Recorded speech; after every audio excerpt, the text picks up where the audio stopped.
This conference will now be recorded. Note to everyone, this council will now be recorded. Yeah. So as I was saying, we received $130 million. That was part of broader grants to multiple states, and that will go toward a charging corridor along 95 for heavy-duty vehicles, and also natural and working lands projects in Maryland. We were a party with Virginia and the Carolinas on that grant. So great news. It was an extremely competitive national program. It was oversubscribed nationally by a factor of 8 or 9 to 1. You know, EPA had about $4 billion to give out, and they received applications for somewhere in the neighborhood of $33 billion. So we didn't get all of the money we applied for, but our applications were strong and we got quite a bit. Very good considering how oversubscribed the program was. So that's promising news, and that'll fund important work on a variety of fronts, including one relevant to one of our action items today, the Advanced Clean Trucks rule. Chris, that's terrific news. Is there any particular person in MDE who led the charge on that we should congratulate? Allison Jaden, thank you for the cake and also the $130 million. You're quite welcome. We're the star today. That's terrific. Yeah. Congratulations. The answer to all of your questions today will be Allison. It's a team effort, though. Big team. Yep, big team. I'm sure they always do take team effort, but somebody has to make sure it all comes together and have the vision. This is quite a credit to the agency. It would be a huge benefit to the state and Eastern Seaboard and the world at large. Yeah, thank you, Dr. Hobbs. Other news, everyone will recall we just had a heat wave. It was a very bad one. I think by some measures, the worst period of extreme heat since the Dust Bowl. And so a reminder that we need to make these investments and take these actions with critical urgency.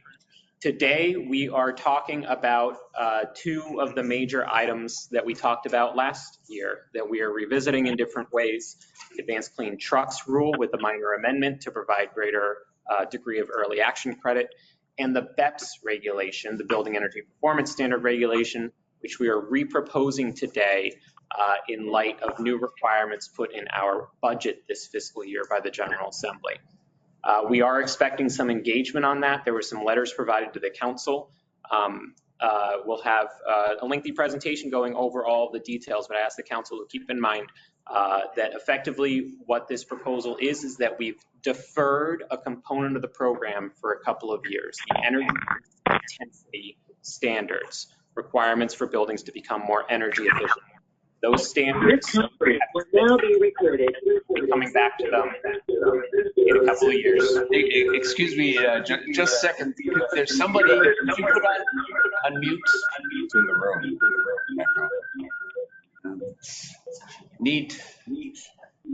Two parties are needed for feedback, so everybody check that everybody's on mute.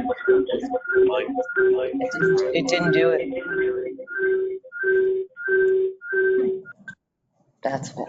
Okay. There we go. Thank you. All right, thanks. So as I was saying, that component of the program, of a broader program, will be deferred a couple of years. Under the language in our budget, we are required to gather benchmarking data in 2025, as you all know, and based on that data, which we will receive about 2 years from now, June 2026, we will then recalibrate those standards and repropose them. So today, the regulation you're looking at does not have energy use intensity standards. So there may be, discussion of the energy use intensity standards that is going to be part of the program. They are still legally required. However, the regulation you have before you does not have those standards in it. So the department's ability to act upon anything particular to those standards right now in this regulation be extremely limited because those standards are not in the regulation. So just something to keep in mind. We'll be talking about that at length in a moment. And then looking beyond today, some other items coming soon. The governor signed an executive order on climate change recently that directed MDE to take some regulatory actions. We will be bringing those to the council in briefing form in the coming months and in proposal form likely next year. new regulatory programs, a clean heat standard and a zero emission heating equipment standard, and updates to the RGGI regulation. Those are all to come, and we may be bringing a briefing on that topic in an upcoming meeting. But those wouldn't be regulatory proposals at our next meeting. Also, we are getting bumped up under the 2015 ozone standard. We will be bumped up from moderate to serious non-attainment. Thanks to the impact of the Canadian wildfires on last year's ozone season, we are not in attainment. We had submitted exceptional events demonstrations to EPA demonstrating that it was the wildfire smoke that caused the non-attainment. EPA has not acted upon that, but we are at the deadline for bump ups. And so that process is going to be unfolding. So there's a lot of process ahead on that and some uncertainty about exactly what will happen when. But that may entail another round of SIPs, another round of ozone-related actions. More to come on that. None of what I just said is definite at any particular time. So as we get more clarity on next steps, we will update the council on what to expect. Can I ask? Yeah. Any updates on interstate transport? I mean, I've heard things in the news. It's not out there. It's not my full-time job. So Yeah. So EPA proposed a good neighbor plan on half a dozen states. We supported this. It was long overdue. It is tied up in the courts. Right now, it's largely stayed as various challenges move their way through the courts. So we will see. I think there's still some litigation to go on that. It would have been extremely helpful to us, that plan, in reducing upwind air pollution. As you know, if we're coming back after the bump ups and we're saying we need to find more ozone forming pollutant reductions, you know, we're rummaging through the couch cushions at this point, right? We've taken just about every action that a state can take related to ozone. It really is the upwind states. As we all know from one of the faces on the screen here over many years, who's visiting us from Paris apparently, it is the upwind states that are responsible for the bulk of the air pollution, the ozone pollution. So it's unfortunate that that's been tied up in the courts. I couldn't tell you its final fate yet. thank you. Okay, Dr. Hobbs, those are my opening remarks. Okay. Thanks so very much, Chris. All right, this is my first meeting as acting chair, and I hope you'll forgive me if procedurally or in any other respect I make some mistakes, and especially I'm jet lagged, having just returned from Seattle, which is now covered by smoke pollution. I'm glad to see that we don't have that, at least at the moment. I wanted to mention one change to the agenda in terms of how we handle public comments. So normally public comments on particular agenda items are subsequent to council discussion and the making of a motion. And then there's public comments, and then the council can discuss those comments further, modify the motions in the normal sense. However, there's at least one person, bonjour from Paris, Tad Aburn, and maybe others who would like to make some more general comments about the responsibilities and challenges that AQCAC and MD face, indeed the whole state faces. Tad, as you know, is former air director and retired after bringing this state for the first time to full attainment for all 6 national ambient air quality standards in 2022, which was a heck of an accomplishment. And of course, as Chris just mentioned, we had then had the fires in 2023 and have lost that status. But anyway, overall, there was terrific progress. And Dad, looking forward to hearing what you had to say. I would like to have that general public comment after we take care of the agenda items, although like any other citizen, Tad, if you have a particular comment on particular action items when we get to those points in the agenda, we would very much welcome comments then. Also, I hope that's okay. There are definitely other ways to handle public comments. Another committee that a committee that I regularly run in California, we always have general public comments first. And before making motions, there are other ways of doing it, but I'm going to follow the way that things are done here before rearranging things. So at this point, the next item on the agenda is the approval of the meeting minutes from the last minute. I apologize for not being able to be at the last minute, the meeting. I believe the minutes are in front of us or have definitely been sent to all the members. Let's see. They're on the screen. Here they're on the screen. They're on the screen. Excellent. So this was the January 8th, 2024 meeting. And okay, you've all had these.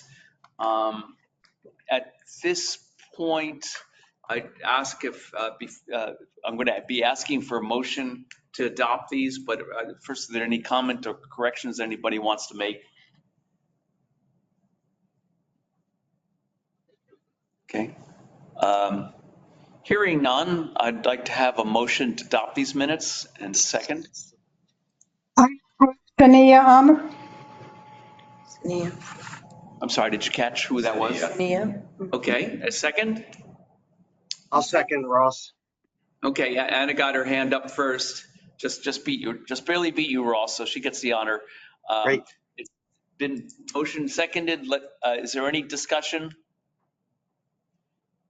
If not, then let's get the vote then.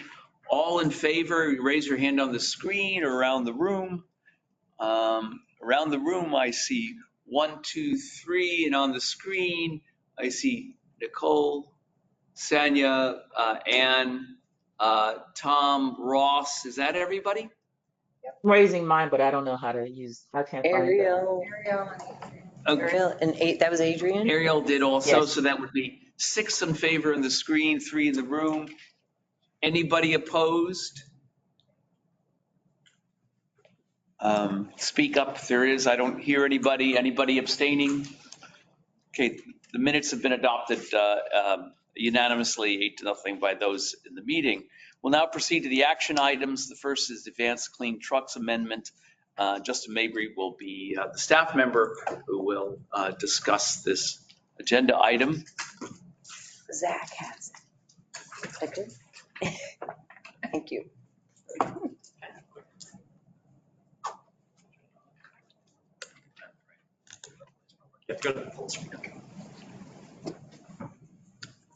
Thank you.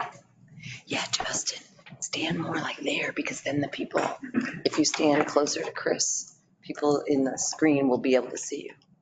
Let me just go to full screen.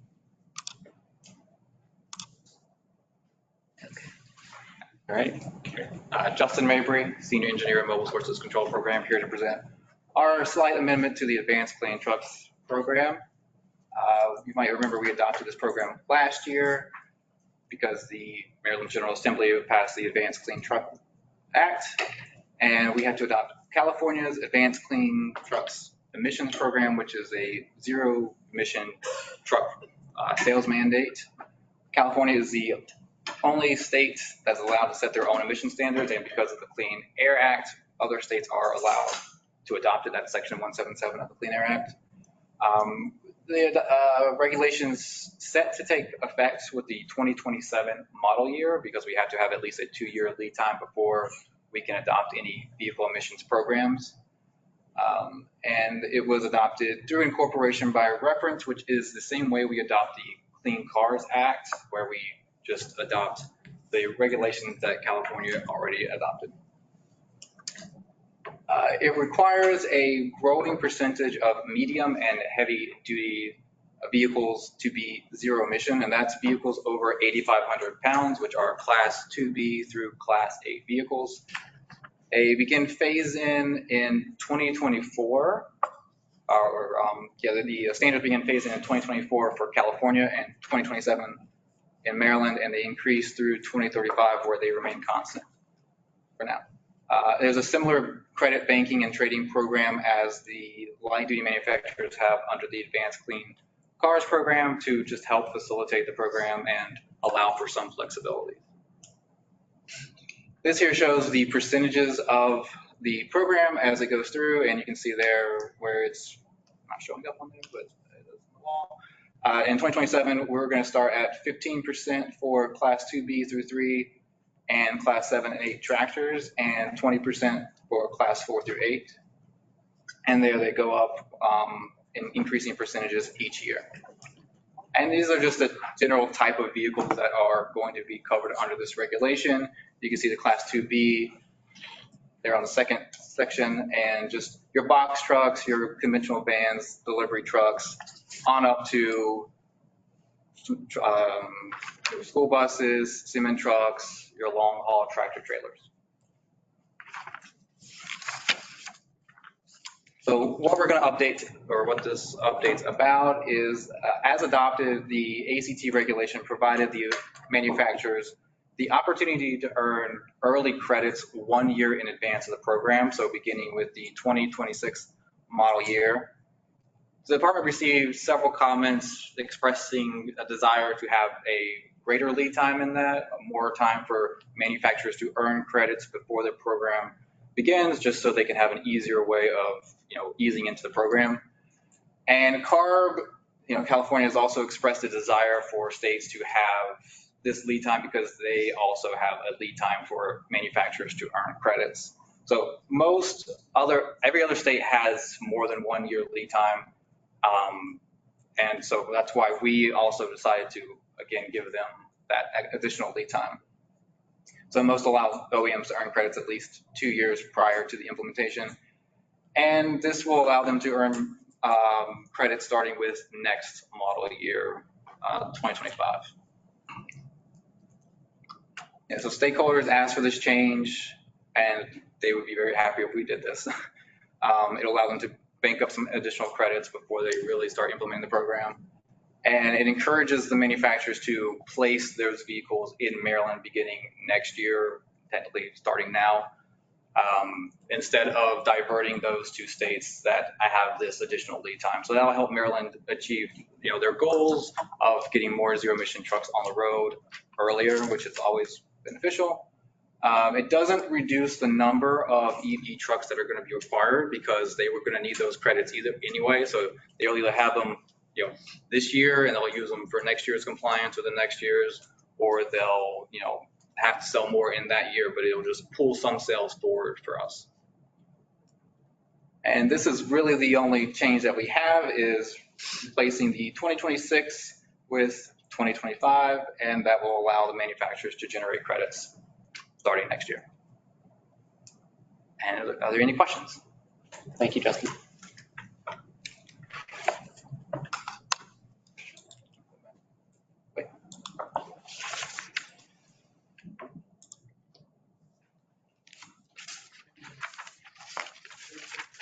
That came in.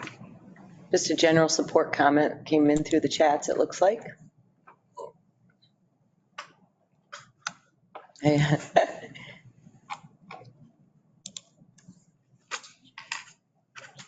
Right? Okay. Could just summarize then, in a nutshell, Justin, what it is that the council is being asked to consider doing this morning? Allowing MDE to add 1 additional year for lead time for manufacturers to earn credits under this program. Okay, so, and presently it would be through model year 26. 26. We're going to allow them 25 and 26. Presently. Presently, it's 26. They can earn credits in 2026. The program starts in 2027. This proposal is to allow them to earn credits in 25 and 26. Okay, so to start earlier, but still it doesn't postpone when the program actually comes in force of model year 27. Yeah. And just comment. Hello. Yeah. So Larry. I mean, just to clarify, we don't have much choice because it's either adopt. This is in the California rule, is that? No, No? there's choice here because this is, of flexibility that we're adding that California wants us to add, but it's not in the actual rule. So it's up to, us, but this isn't one where we have to do it, but the manufacturers would like us to do it. CARB would like us to do it. Most other states have an additional lead time, so that's why we're doing it. So CARB would like us to do it, or CARB is doing it? CARB is doing it themselves. They have it, their own, this lead time themselves. Okay. It's not something that as the program is designed, we have to have the exact same lead time requirement, All right. but it's just something that we're offering. And because the truck, just to get kind of make sure I understand, just because the manufacturers sort of manufacture things on a broad national basis, if we're very different from what California is doing or other states are doing, it's a problem. Yeah, it can make it a lot more difficult for them to meet the requirements in the first year. And I guess just to clarify, everyone, the requirements come into place model year 2027 in Maryland. California was a couple years ahead, so their program was already in place. As we adopted it, we said, well, okay, you don't have to deploy electric trucks until model year 2027, but any trucks you do deploy in model year 2026, we'll give you credit for that because you're doing it early, and you can carry that credit into the required part of the program. This would extend that eligibility to 2025. So any manufacturers who are deploying electric trucks in model year 2025, which we would really like them to do, right, but they're not required to until 2 years later, they would get credit for that in 2025, and they would be able to carry that credit into the program. And this is expanding that early action period from 1 year prior in 2026 to 2 years prior, 2025 and 2026. This is Ross. As a longtime member of this committee, I move that we adopt this with no further discussion because to me it's a no-brainer, but if somebody wants to disagree, go at it. And furthermore, it seems like we have a full plate ahead with, I see a lot of people in the room. So I suggest we adopt this because it's clearly a benefit, and let's just move on to the next item. Second. So I'm not, let's see, there are two things in that you just moved. One is to cut off discussion. The other thing is to make the change. Well, okay, I move, the motion is to adopt. Okay, the motion is to adopt that, and then Larry. That's what I intended to second, not a motion. Okay, I will ask, before seeing if there's other discussion or a motion to cut off discussion, I will ask whether we anticipate that there are going to be any of these trucks sold in model year 25 in Maryland, and whether this might have an impact. Any inkling? Yeah, there are currently, zero emission trucks being sold in Maryland now. So I would expect them to still be selling vehicles in 25, 26, 27. This would probably help some manufacturers deploy their vehicles here or want to deploy their vehicles here versus diverting them to California, New York, New Jersey, because they will get credit here. There's also a small provision between some vehicles that qualify under the Advanced Clean Cars 2 and ACT that they have to make a decision on where they want those credits to go. So if we don't allow them to earn credits under ACT, they're going to put those all under the ACC2 program. And this will kind of help pull some of those vehicles to ACT and mean that the light duty vehicles will need to sell more zero emissions too. So there's kind of a small benefit to that too. I'm not sure whether, could that translate into an air quality benefit, or is that just shuffling where the credits wind up? It could potentially have an air quality benefit because it would require more light duty ZEVs to be sold instead of the larger like F-150s, Rivians that can qualify for the 2B section. For those credits to be diverted to ACT could require more light duty vehicles to be sold. So that there could be a small air quality benefit. Okay, thank you. Any other discussion? There's a comment. It's a general. Okay, public. so we're not going to take a vote until we have public comment. So if there's no other questions or discussion from the committee members, let's go to the public. Is this the comment? James Wagner, are there any incentives to reduce VMT of the trucks? I understand that this is for sales, but how about rebates for low mileage at different time points? Not with this action.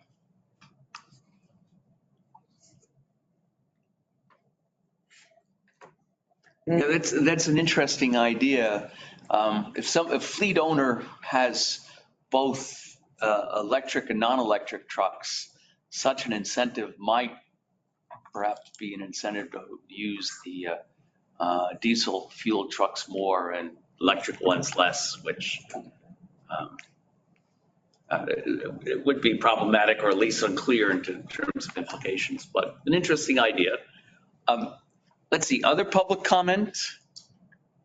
I'm staying right Nothing? No one. Okay. All right, we've had a motion's been seconded, a discussion's completed. I guess I'm ready to take a vote on that. So once again, hands around the room and on the screen. Hands in favor in the room. 3 on the screen, 1, 2, 3, 4, 5. And there's one person who can't show their hand. Adrienne Hollis. Okay, and are you in favor, Adrian? Yes. Okay, so that's, And Ariel Wharton also can't be on the screen. I am as well. Okay, great. I need so I saw 4 hands on the screen plus 2 that we couldn't see. So that's 6, 3 here, 9. Anybody opposed? Abstentions? Hearing none, so it's adopted 9-0 unanimously. Thank you. Thank you. And thank you, Justin. Okay, now we'll go to building energy performance standards, and let's see, both Allison and Zach presenting on behalf of staff. I'll let you. I will start out and get to that in a minute. Oh, Where is the full screen? Yeah, yeah, I'll just do it. thank you. Yeah. You full screen. Zach is the building decarbonization section head, and Allison, Special projects manager. special projects manager. Peach Great. crisp. I don't have any special projects. Dr. Hobbs already gave my introduction, but I'm new face, folks. I just wanted to introduce myself. Glad to be here. I started in January. I lead our building decarbonization section. We've been growing for working on our building energy performance standard and then other building policies. I wanted to also introduce Chris Menser, our building decarbonization specialist, who also started in January, although is a MDE veteran. And Sam Furio, our building outreach coordinator, who probably for the folks on this, Sam, can you just scoot in? You're behind a pole. So really glad to have a team here working on all these great policies and specifically working really hard on BEPS. We are making really good progress to meet our Climate Solutions Now Act requirements. BEPS is a cornerstone of the CSNA. And the goal for today is give you a little update, some of the new things, but also, as Chris mentioned, the kind of changes because of the legislative requirements. So our agenda, give you a little bit of timeline, some updates on the regulation itself, a little bit of background refresher. I know you all have seen this before many times, but just want to make sure we're all on the same page, talk about all of our great outreach efforts, and go to discussions and questions.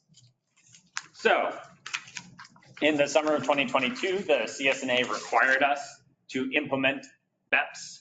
And in the winter of 2024, we took regulatory action after this council had heard about BEPS in September. And we proposed it, took public hearing and a comment period. And then in the spring of 2024, the FY 2025 budget bill required us to withdraw the 2023 proposed site energy use intensity, or EUI, standards.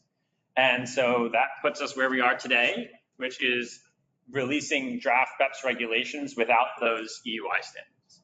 We intend to propose them this fall, and covered buildings would report their 2024 energy use data to MDE by June 1st of 2025. So going forward from there, under the proposed regulation, the baseline report submission would happen in 2025 as well, in June 1st, 2026. And then we would conduct studies required by the FY25 budget in the summer of 2026. We would submit a report to the legislature of 2025 calendar year energy use data, fulfilling those requirements in the fall. And by 2027, we hope to be back here with a reintroduction of site EUI standards to satisfy our CSNA requirements. The interim standards go into place in 2030 and would demonstrate compliance by the spring of 2031.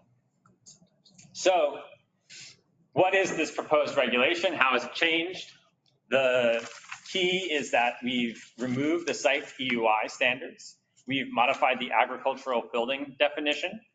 And we've also made some additional clarifications in the manufacturing building definition, the exemption procedure, public infrastructure property types, and the consumer price index.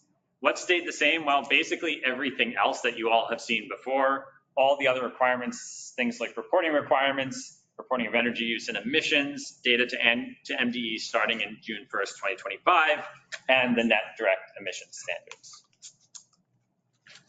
We are also going to be putting out some site EUI guidance because we heard a lot of comments in the wake of the budget bill that the public was concerned about having a kind of pathway for certainty for building owners. And so we do want to say that we intend to establish site EUI standards in 2027. Building owners should refer to the site EUI standards proposed in December 2023 for directional guidance as they plan improvements in their buildings. And we advise building owners not to install electric resistance heating equipment without considering how that will affect their EUI, because we want to ensure efficient electrification to meet our net direct emission standards. Stepping back, so that's what's changed. If we step back for a moment, what is BEPS? Just to make sure you all are remember, because I know it's been about a year, and I know you all have seen this a lot before. So I'm going to breeze through it pretty quickly, but if we have questions, we can always come back. A covered building is a building in Maryland that has a gross floor area of 35,000 square feet or more, excluding the parking garage area. Covered buildings are all across the state. There's one in every county and Baltimore City, at least one. There's approximately 9,300 that we know of right now across the state. They are of many different building types. The actual standards are set by the building type. You can see in the documents you all have on page 6 of the proposed regulation, we have almost 90 different building types, and those are how the standards are set. So even though we show about 10 different categories up here, for example, warehouses are actually broken down into multiple different product types, refrigerated versus non-refrigerated, for example. And this is really how we set the standards. So there are also many exempt buildings. Implicitly, anything smaller than 35,000 square feet is exempt. Historic buildings designated as a historic property under the law are exempt. Public or non-public elementary and secondary school buildings, manufacturing buildings, agricultural buildings, and federally owned buildings. Again, nothing new here. You heard this all from us last September. Continuing on in things you've already heard, we have a lot of flexibility built in. There's a lot of exemptions for energy use, for food service facilities that engage in commercial cooking and water heating, electric vehicle charging, emissions from required combustion equipment if a federal or state regulation requires backup equipment to run on combustible fuels. That's for certain property types. There's a list, it's in the regulation for sure. And then others excluded by the benchmarking tool. A good example of this is if you have a cell tower on your building, and this is getting more common with the 5G little towers everywhere, that can be excluded. There's about 10 others that the EPA's Energy Star portfolio manager excludes because they're not related to actual building use. That list, again, is in the reg. Actually, that's in the TM. Quick question, Zach. Do you have a sense of the magnitude of the exemptions, either as a fraction of the total square footage of all these buildings or the energy use? Is this 10, 20% small, or is this most of the buildings are actually exempt? That's a great question. I don't think we actually, until people have applied to say we're an exempt building, we don't know what the magnitude is. And for most of, I would say, everything here, like those others excluded, those are small fractions, for example, Right. of actual energy use. But in terms of full exemption of, if we go back to this. Schools, et cetera. Yeah, we won't know until we kind of get that full list of who's exempt. And so, yeah. I think we will know that, buildings smaller than 35,000 square feet are simply not covered by the regulation. And that is the vast majority of buildings in the state. Yeah. Right. Right. We have, we think somewhere in the neighborhood of 9,300 buildings covered by this, but of course there are, perhaps 1 million more buildings, individual buildings. So in terms of its coverage of the entire building sector, it is only a share of the entire building sector, the regulation itself. Okay. And we will find out of the larger, greater than 35,000 square foot buildings, we'll find out what proportion of that is later. Okay. That's right. Though anything And we have to that's deal with that. exempt doesn't have to, we won't have data reported to us on anything that's exempt. So that'll be sort of a bit of an unknown because we'll be closely measuring energy use in the buildings that are covered, but we won't be by definition for the buildings that are not covered. We'll at least have numbers for you of number of buildings exempted, sure. There's some additional exemptions, basically to help, just as energy use exclusions have not changed, these exemptions haven't changed from what you've seen before, but they're to help buildings out. So buildings can be exempted from benchmarking and performance standard requirements if they're in financial distress, if they're not occupied, or if they've been demolished. I think that all makes a lot of sense to everybody here, hopefully. We also can exempt buildings from establishing the baseline performance if less than 50% of the floor area was occupied. So basically, just to kind of step back, what that means, if you don't have a lot of people in a building, it might not be using the full energy that it would normally use. And so we don't want to benchmark until we have at least half the building fully occupied. And exemptions for affordable housing providers. If they demonstrate good faith efforts to secure funding, they can be exempted from the alternative compliance payment. So what's next for building owners? And this is one of those graphics we've been working on as we are doing a lot of our outreach efforts. And so annually, starting next year, benchmarking. Building owners should benchmark using the EPA's Energy Star Portfolio Manager to track their annual energy use and greenhouse gas emissions. And I like to think about these as the key performance indicators for buildings. Plenty of businesses use KPIs across the work they're doing, and you need to set what they are, you define them. We've done that. And then you need to set a process to review how those go. So annually, every year, we're actually going to look at those KPIs, and we want building owners to do the same. How are your energy use and emissions trending? Are they working towards the standards that we've set? Are they costing you a lot of money? So part of this is focusing in on those key metrics.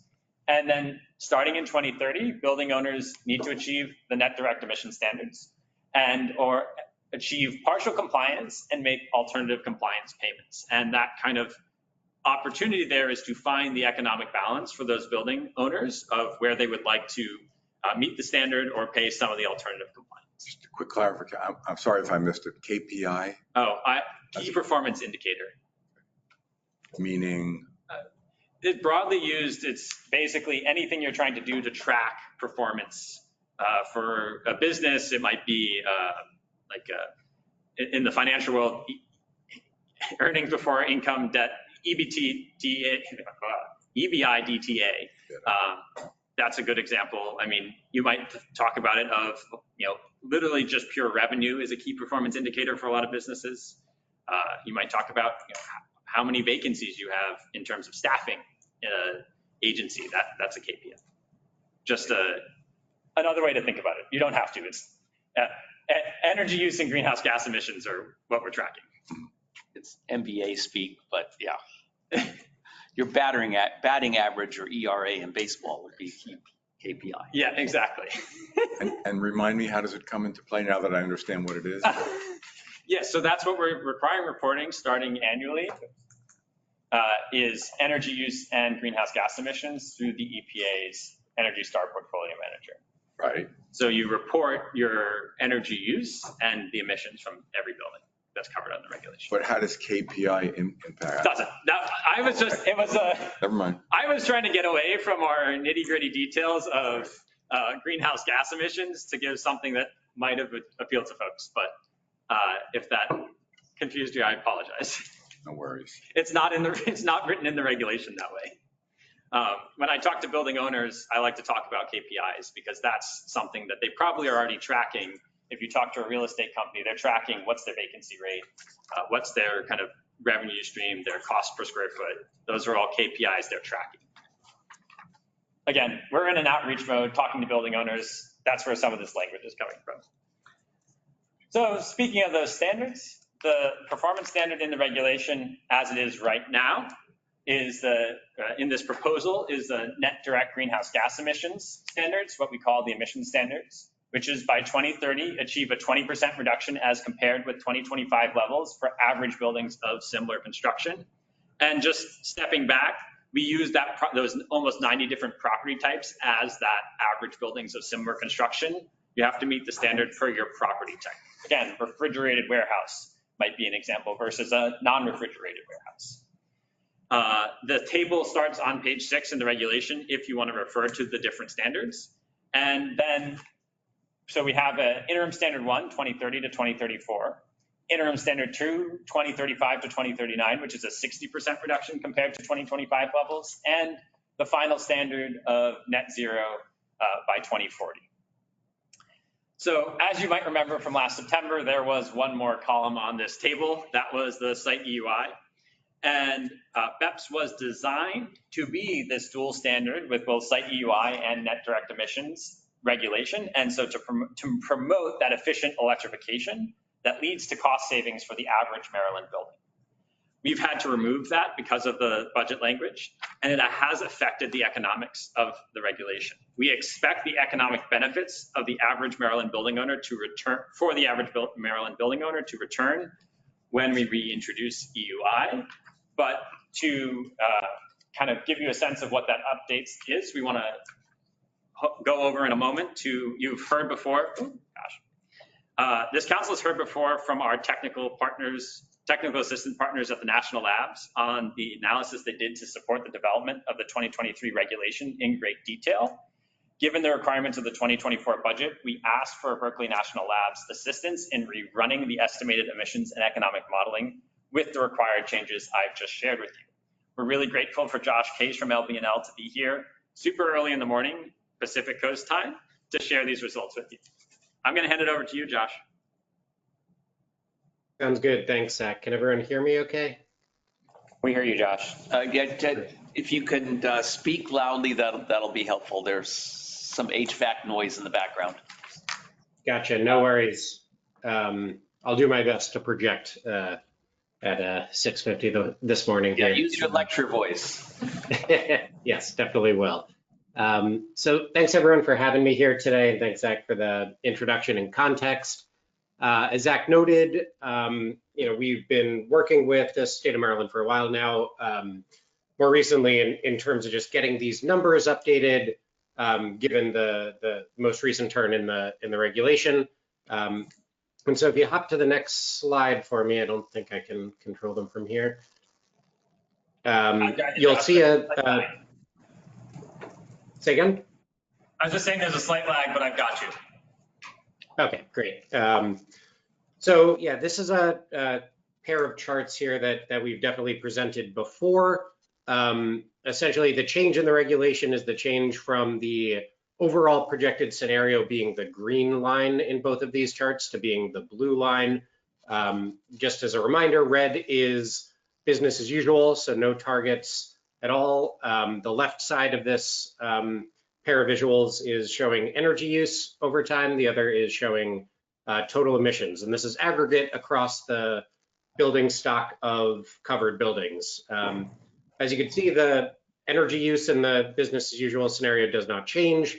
The energy use in the direct emission target only scenario, the current scenario, reduces nominally. This is related to essentially the shift from gas use on site to heat pumps for hot water heating and space heating.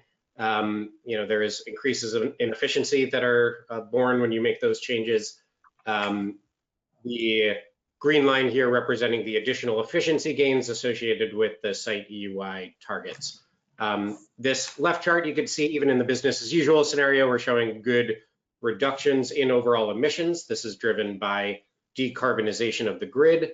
And you can see about an even amount of additional reductions, both from the direct emissions target, reducing that on-site fuel consumption, and the site and direct emission targets together, providing even more emission reductions on that front. Really, the site EUI targets a lot of the value beyond the emission reductions being in reductions of burden to the electric grid. But yeah, long story short, we're at the blue line now in terms of the current set of regulations. Next slide. So just to frame the effort in terms of how we go about getting to the final numbers that we're about to show, we here at LBNL are experts in building out impact models for building performance standards. We essentially take different target scenarios and go building by building through a stock analysis and then a subsequent impact analysis to understand the amount of savings that is required per compliance period. We integrate that with our partners at Pacific Northwest National Lab, who have built out cost models associated with these BPS reductions to give really, when we bold the phrase statewide estimates of investment costs here, as you all definitely know and could imagine when you're trying to estimate retrofit costs at this wide of a level, this sort of analysis should never be used to represent an individual building or be accurate to an individual building, but rather is meant to be a macro analysis to show overarching costs in the best way that we are able to with the best available data. So we combine these two elements together to deliver overall cost and investment metrics associated with the BPS policy scenario, which leads us to the next slide, showing some of the updated statewide results. I'll reiterate here that this is total costs borne over this time period, so 2025 through 2050, both in terms of utility costs. You could see the baseline energy costs here associated with that 25 years worth of energy consumption. We do model in business as usual system replacement costs. We got into this last time, but this is essentially the idea that systems do need to be replaced eventually anyway. And so making sure that there is a baseline there of system replacement helps represent a better picture of the overall financials.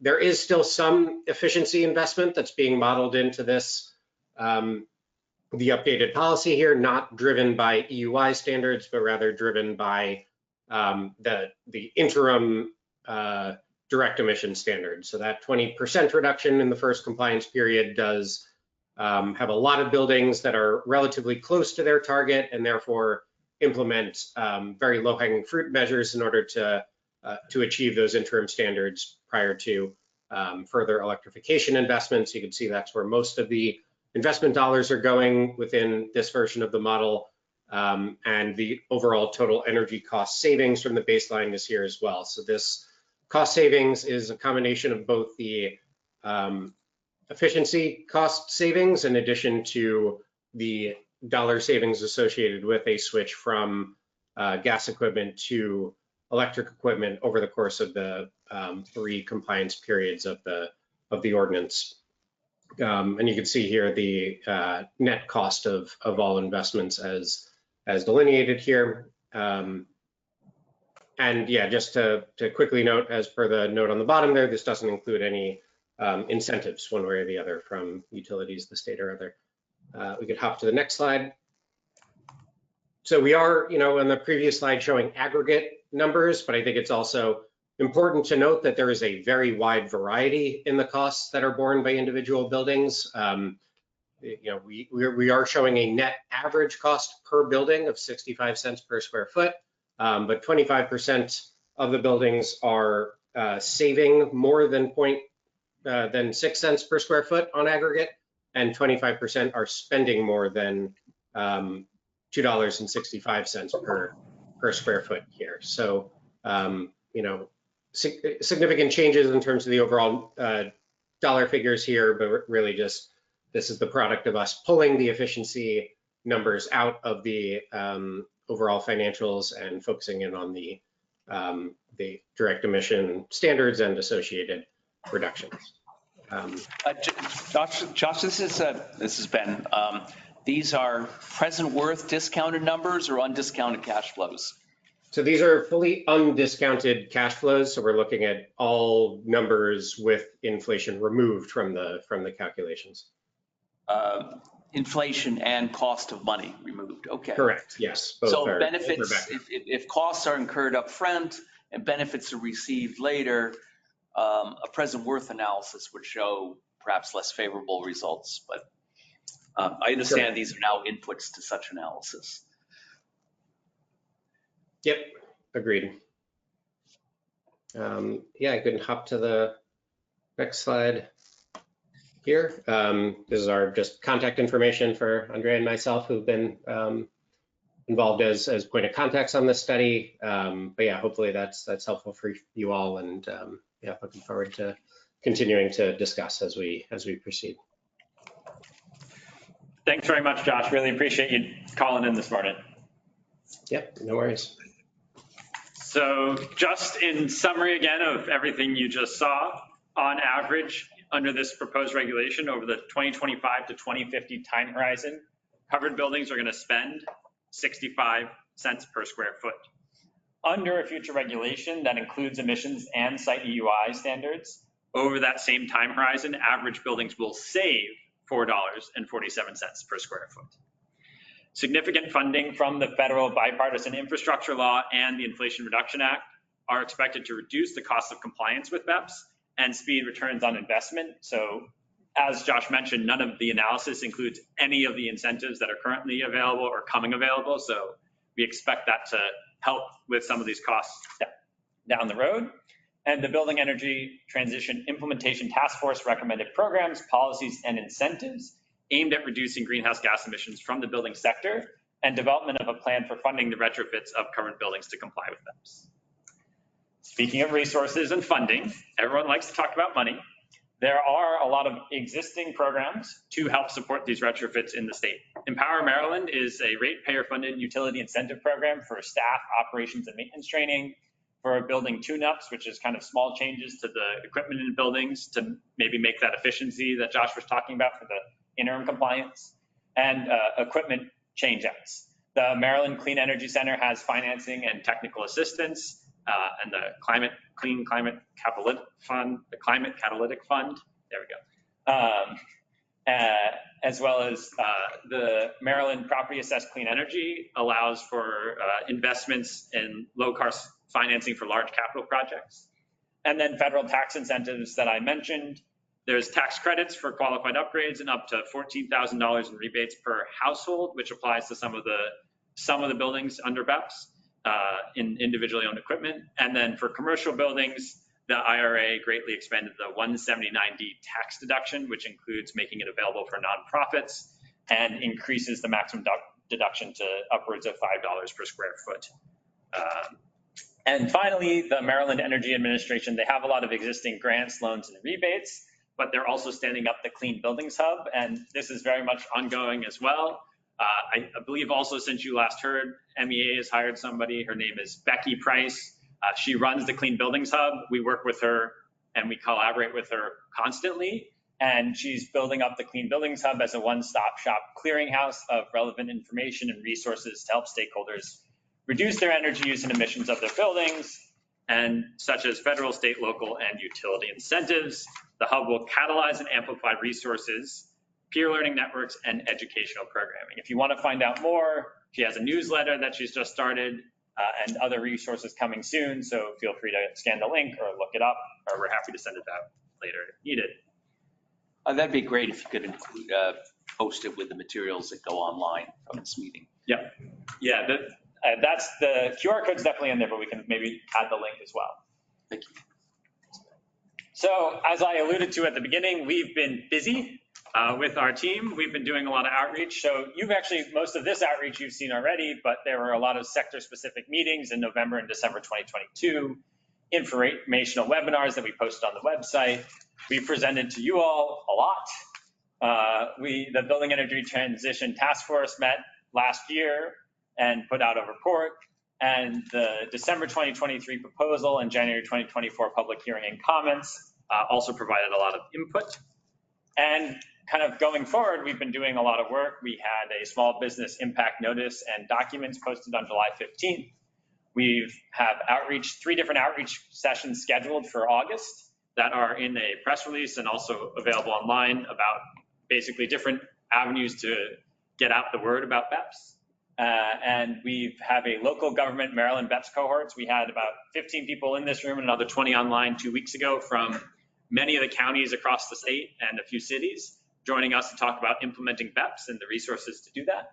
And then we've been holding a lot of different working groups. We started in June. We've heard a lot of concerns about electric and gas company reporting requirements on delivery of the data to building owners. And we've been working really hard with all the different utility companies, meeting with the Public Service Commission. Basically now every month we're meeting and pushing through with that group to help streamline that rollout of that process. We're going to have working groups on district energy systems. In early September, we have a benchmarking and report submission working group to start kind of getting through some of the guidance and questions on that. Campus compliance will also be a working group, and a few more that will happen later this year and into next year. So, in summary, the Climate Solutions Now Act of 2022 requires MDE to develop BEPS regulations that cover most large buildings in the state with net direct emissions and site EUI standards. Site EUI has been removed from the regulations based on the 2024 budget requirements, but we intend to establish them based on 2025 benchmarking data after the requirements in the budget language are met. And decarbonizing large buildings is an important step towards achieving Maryland's greenhouse gas reduction goals. We've done a ton of robust stakeholder outreach, and we are continuing to do more outreach, education, and technical support to assist with compliance.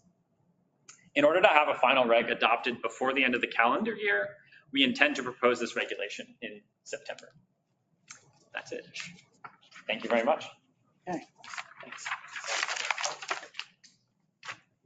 Okay, Zach, Allison, is there anything you'll be adding, or you're here I'm as here a to help with resource? questions. Yeah, Okay. I figured we might have some discussion.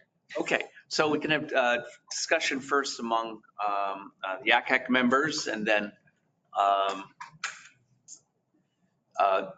and maybe just I'll first ask, what is AQCAC being asked to do today? So we are putting forward a new regulatory proposal, and that's what you all are voting on.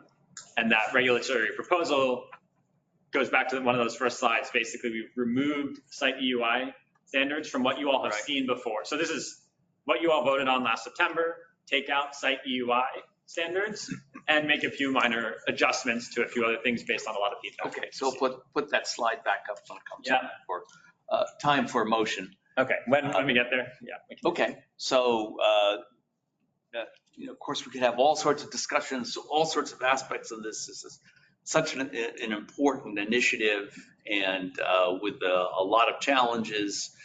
But today we're here for a particular reason, which is to bring the state regulations into conformance with what the legislature has required. Yes. And then you've described what's going to be happening subsequently with EUI. That would come before the council, and future discussions with this council at a later date. Right, at a later date, and don't need to discuss the merits of some of those things. So let me ask, in the room or online, any committee members have? Anna? Yeah, I'm just curious to what some of the energy efficient measures are, or is there any specific measures that building owners will be taking, or is that kind of to come in future steps? I mean, there is a whole suite of efficiency measures building owners might consider. We've actually listed a few on the website now as a kind of jumping off point. For most of these buildings, we encourage them to start with an energy audit, and as part of their benchmarking, understand where they are today. figure out what your current energy use is and your emissions, get an audit to find low-hanging fruit that might help you, and then do longer-term planning. Examples of efficiency measures might include envelope upgrades, so changing the shell of the building. I call it, putting a sweater around the building, put some more insulation in. It might be things like changing out the lighting. It might be things changing out, there's air sealing additionally as well. Think about holes in the building that just kind of air is flying out of. You can patch those up. Those are all examples of efficiency measures. There's a whole world out there. Heat pumps are often an efficiency measure as well because they greatly reduce energy consumption. Some examples. Does that answer your question? Yeah, thank you. I was just curious about some specific. Yeah, absolutely. The regulation, of course, doesn't require specific measures. It sets a performance standard, right? Yeah. As a corollary to that, This is Larry. this is Larry. As a corollary to that, I thought I noticed language in there about newly constructed buildings. So does this apply to existing or only newly constructed? Both. So after the regulation goes into effect, any building in the state that's 35,000 square feet or above, it is covered. And so, existing buildings today that are over that threshold and not exempted would be covered, and anything built over 35,000 square feet would then get pulled into that as well.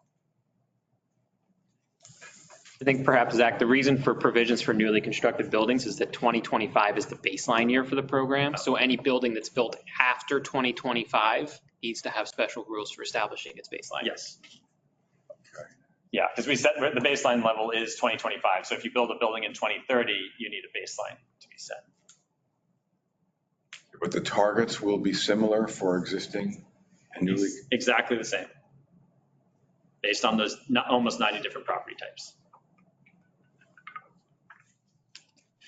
Ultimately getting to the zero net direct emissions by 2040. And that is a requirement in the law. The emission standards are relative to the average building's performance of that type in 2025 for the emission standards. Wait, so the existing buildings will have to meet the benchmark for newly constructed, or they'll have a different benchmark? There's a benchmark for each property type at each building Whether type it's based new, on average in 2025.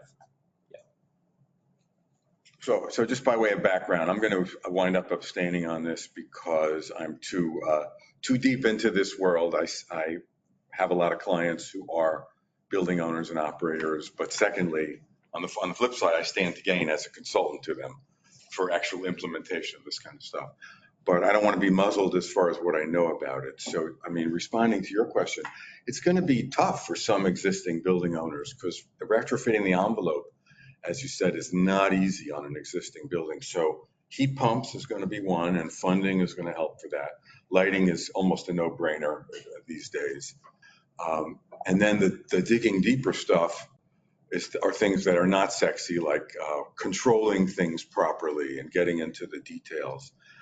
And that kind of leads me to, I guess, my first question, which is renewables on site are one of the ways to get the net down or not?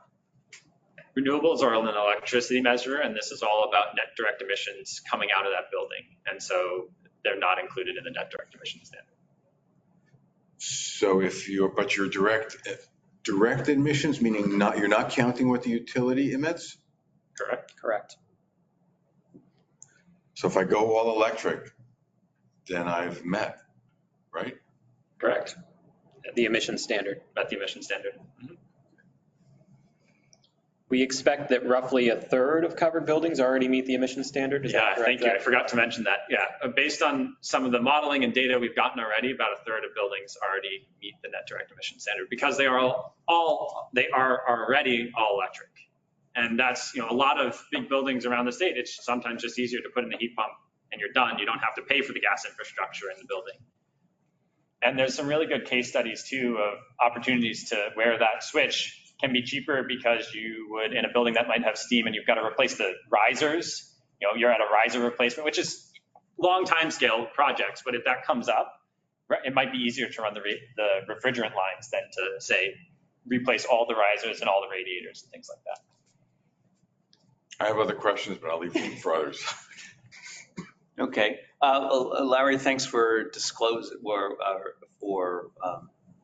that you'll be abstaining because you want to avoid any possible appearance of a conflict of interest in both ways. But definitely appreciate your input on these issues. I'm not sure what the rules governing AQCAC are in terms of conflict of interest and when and where we should be abstaining, but it's better to be safe than sorry. But I definitely appreciate your participation. Let's see, online, any of the committee members online have questions or comments that they want to make? Anne, sorry. Hi, can you guys hear me okay? Yes. Okay.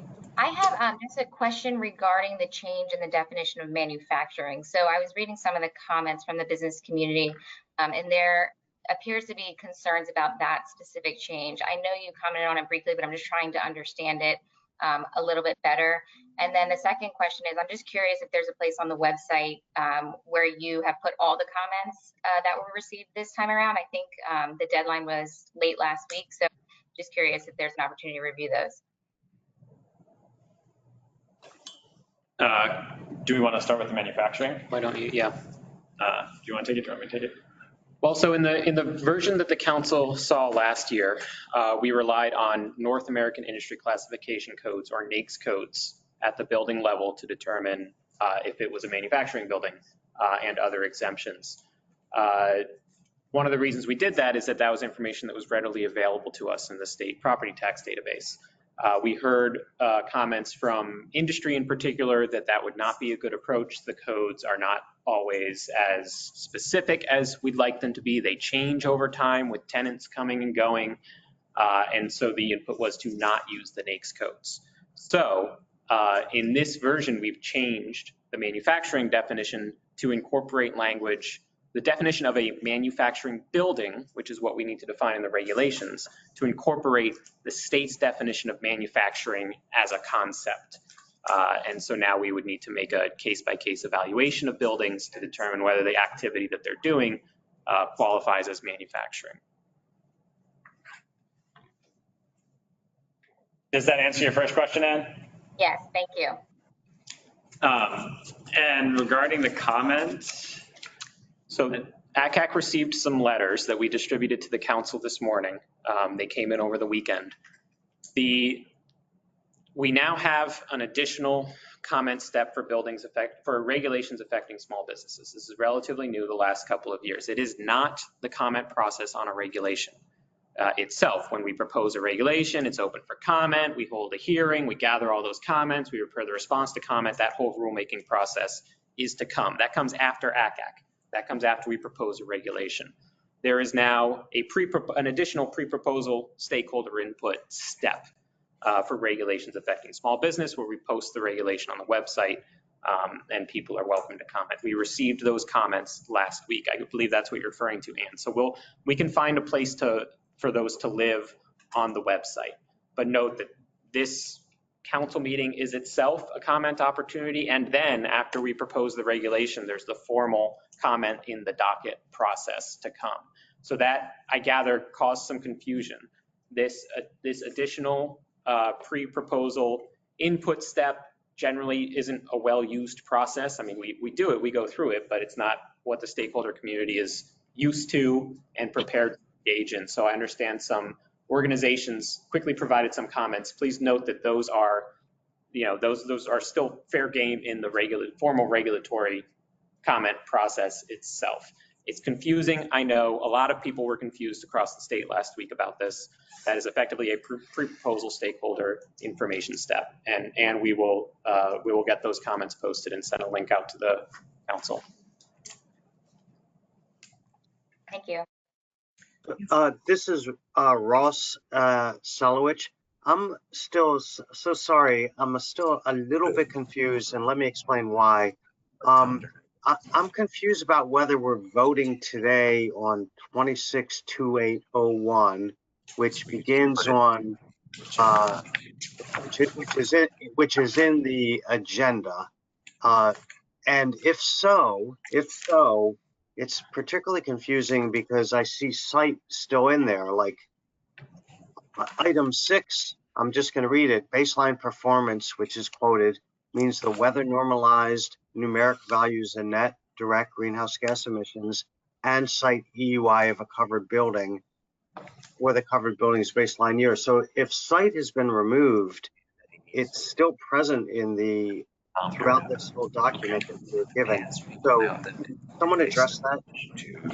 Sure, I'd be happy to. And this is confusing. So the reason we are reproposing this is in MDE's fiscal year 2025 budget that passed the General Assembly earlier this year, we were directed, we were prohibited from finalizing a regulation that includes site EUI standards until we perform various tasks and studies.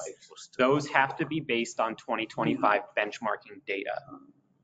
So we need to gather the benchmarking data in order to set the EUI standards based on that benchmarking data. We are required by these studies to set the EUI standards based on the 2025 benchmarking data.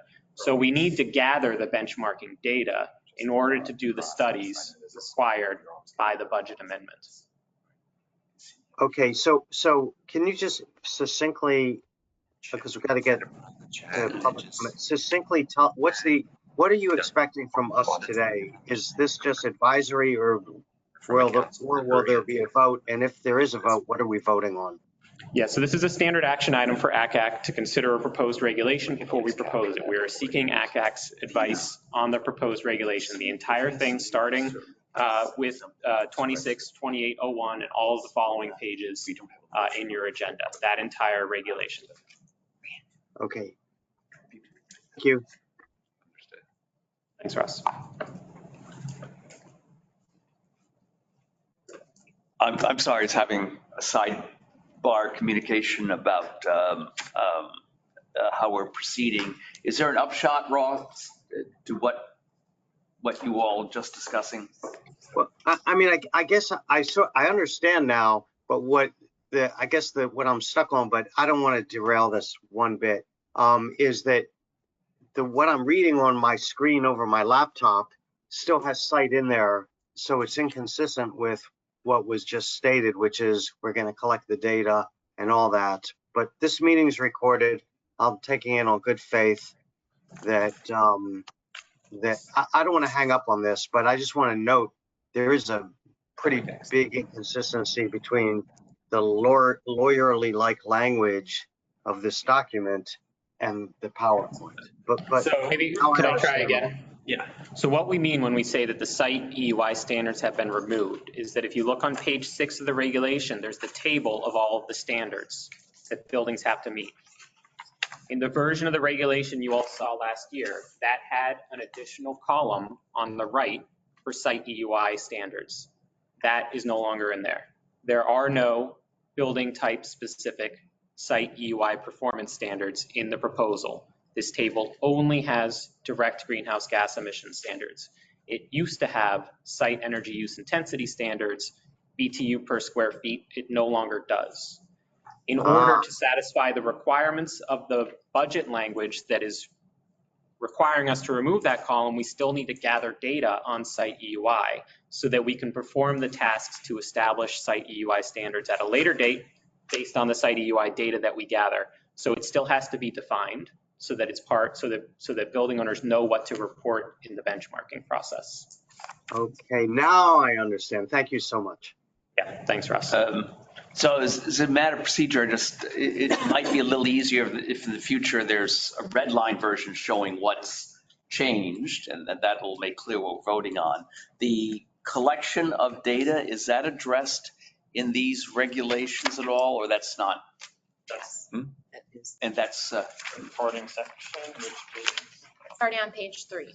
Starting on page 3, and that hasn't changed. That's still Correct. Going to be. Correct. That's that still has stayed being the happening. same. Yeah. So essentially, we're voting on the removal of the column starting On page 6. on page 6, and perhaps in the future, at least if I have to be acting chair, have a red line version, and that might make this clear. It's confusing because this is not an amendment for an existing regulation. If we were amending the regulation, there would be the strikeouts and the replacements. We never finally adopted the last proposal. Okay. Right? We've withdrawn that proposal and submitted this new proposal process-wise. So it gets confusing, but red line, yes, would Yeah, would and still be you can helpful. say in at this the very case. beginning, this is showing the comparison with the previous proposal, which was not adopted. Understood, yeah. And so now we are voting on this entire proposal, which happens to omit that one column. Correct. If there's a motion to adopt this.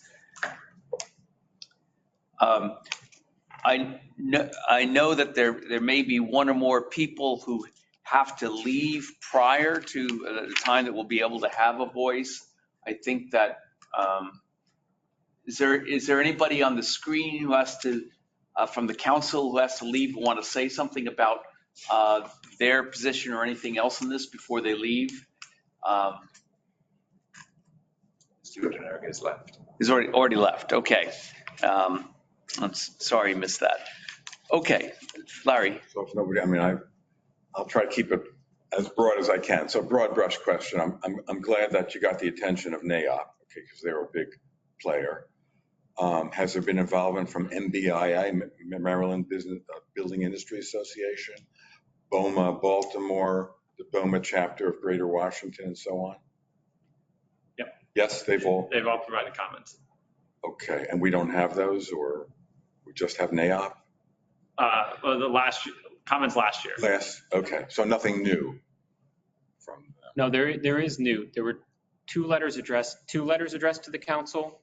From the Maryland Chamber of Commerce. Chamber I saw. Yeah, Columbia Gas, and I just sent. NAIOP. Yeah. NAIOP, okay. But these big players I mentioned that operate zillions of buildings and Yeah, oh yes, they're absolutely involved. they're involved. Commenting. They haven't written anything recently? So we provided letters that were addressed to the council that came in recently. In terms of comments on the regulation itself, yeah, we absolutely received those from the building industries associations. And I believe they're here today to offer public comment, most likely based on some of the faces I see on the screen. So yes, very involved as well in all of the general outreach we've been doing, but I'd let them speak for themselves. Okay, and then the other really big kind of broad brush question is about definitions. And I think somebody's question sort of went in that direction. I mean, I'm active in ASHRAE, which writes a lot of green building standards and so on. And I think I just noticed that DOE and ASHRAE agreed on some definitions recently of net zero. How are we consistent? And it's not, it may sound simple to define what a net zero building is, but it's not, okay? It involves a lot of, so I guess the broad brush question is how up to date are we with the latest? And secondly, how flexible are our technical guidance documents in terms of adapting to the changing world in this area?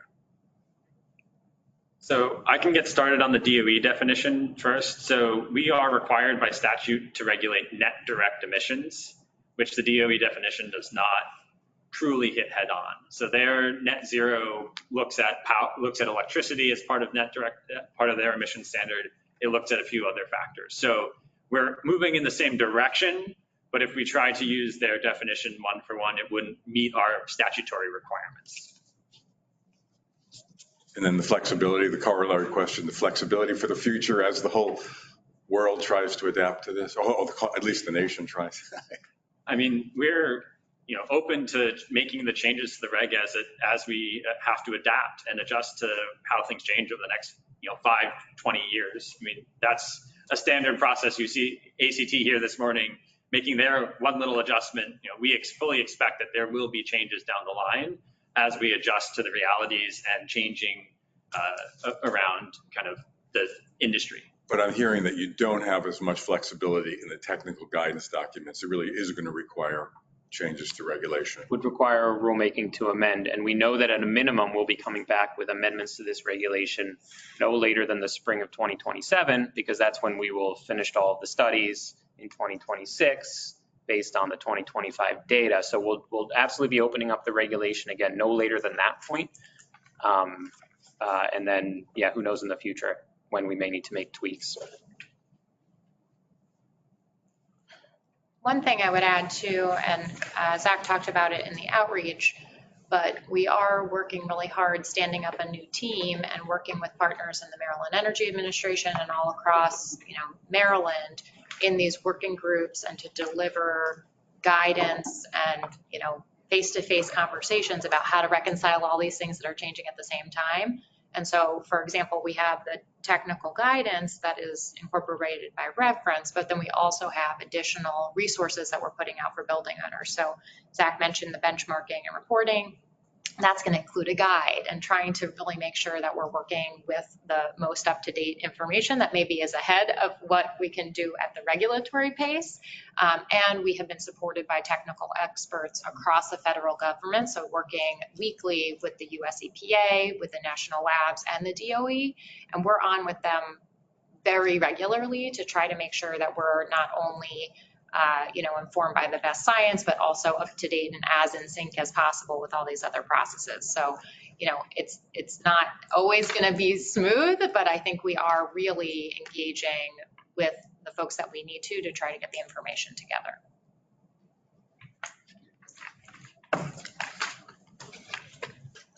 Okay. Any other comments, questions by committee members? Anticipating some of the public comments, I'll ask. So a year ago when we discussed this, there was a suggestion that was adopted by AQCAC about compliance with the EUI, and I realize that this is not proposed or being considered at this point, comes later. But since the public comments are addressing that, the staff want to say anything about when that's likely to come up, and if MDE has a position on that itself, or Well, so let's see, last year, the AQCAC made a recommendation related to alternative compliance plans for energy use intensity standards.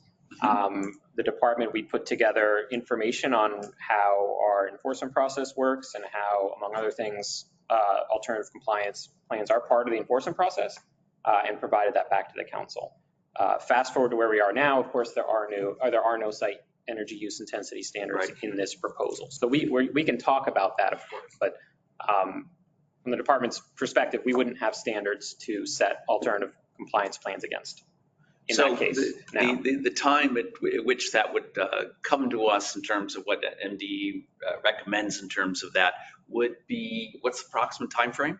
About 2 years from now. So we have to use 2025 benchmarking data to perform the studies required in our budget. The due date for buildings to submit all of that is June 2026. Right, so each calendar year's data is due the following June. So June 2026, we will have that data in hand. It'll take us a while to do all the studies, right? So the very earliest we could have a proposal back to AQCAC with site energy use intensity standards would be in the spring of 2027. Okay, so the silence in what is in front of us, turning in terms of alternative compliance, is not saying that MDE is proposing something contrary to what we recommended last year. It's just not coming up yet.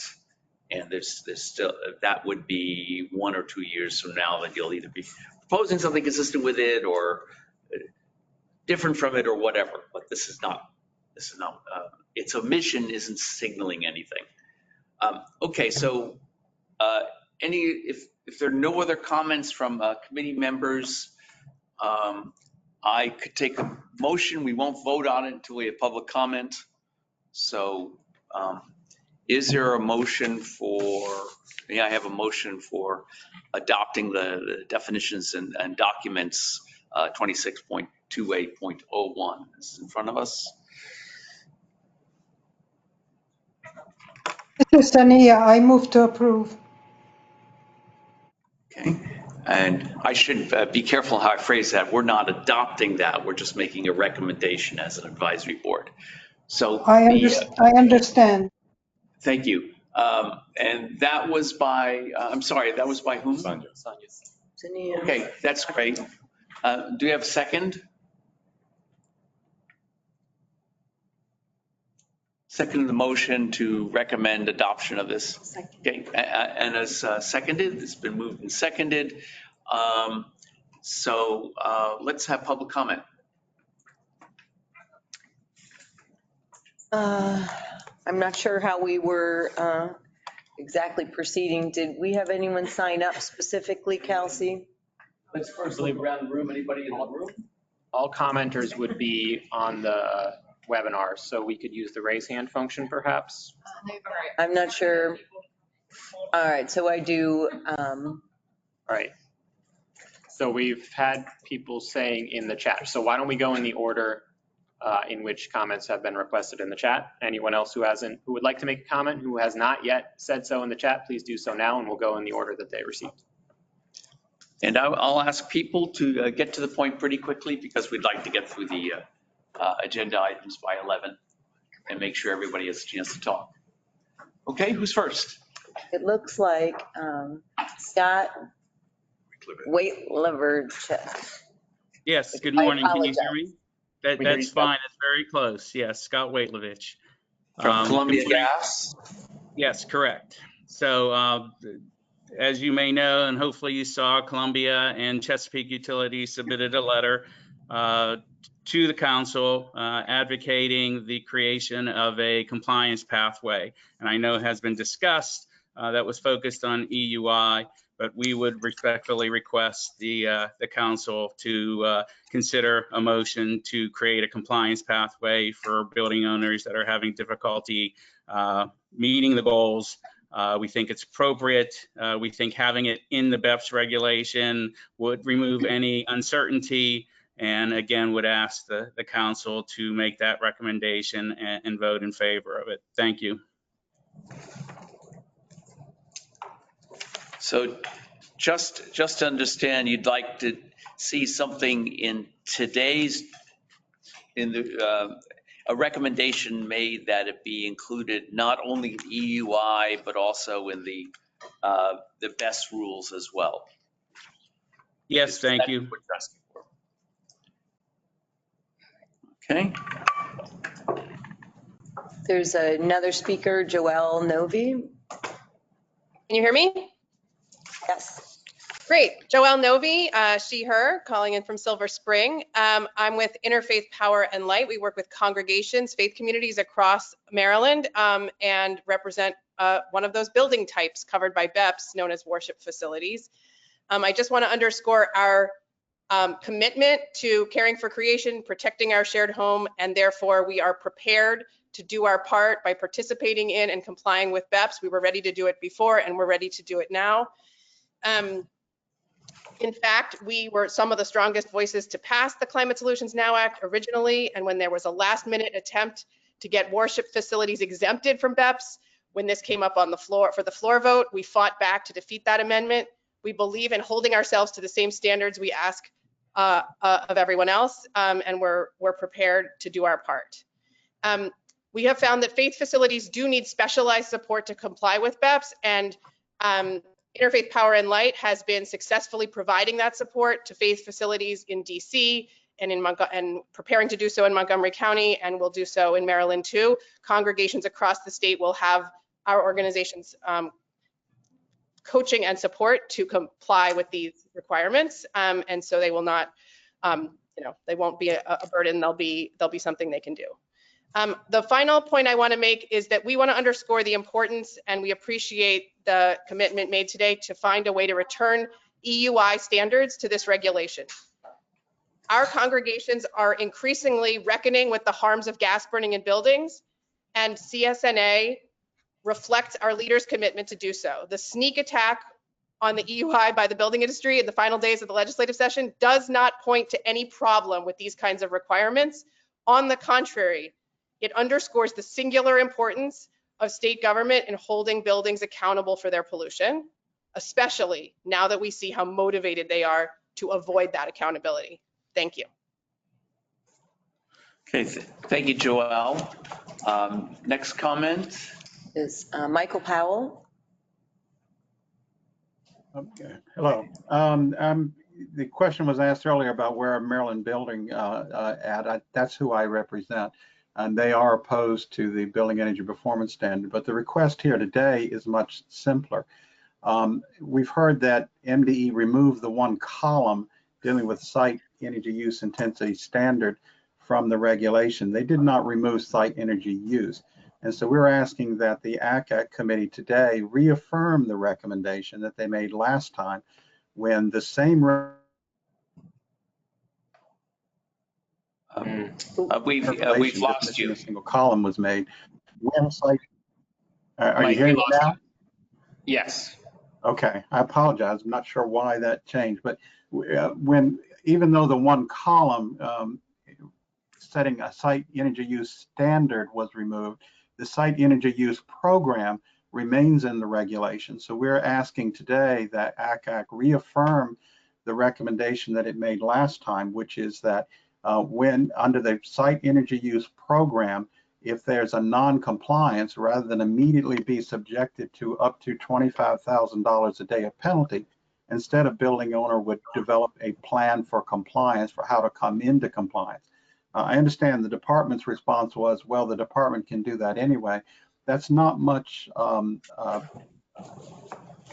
comfort to a building owner who's looking at huge expenses to try to perhaps even redo the envelope of a building, to replace all the heating and air conditioning, being subject to a $25,000 a day of penalty that, well, the department could, if they wanted to, give you the opportunity to avoid a penalty and do a compliance plan.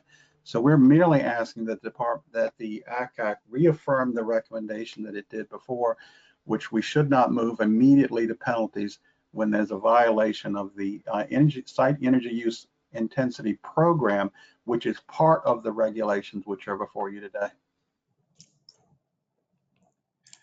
So, Michael, thanks for your comment. I'm a little confused. So we voted on something, adopted something a year ago.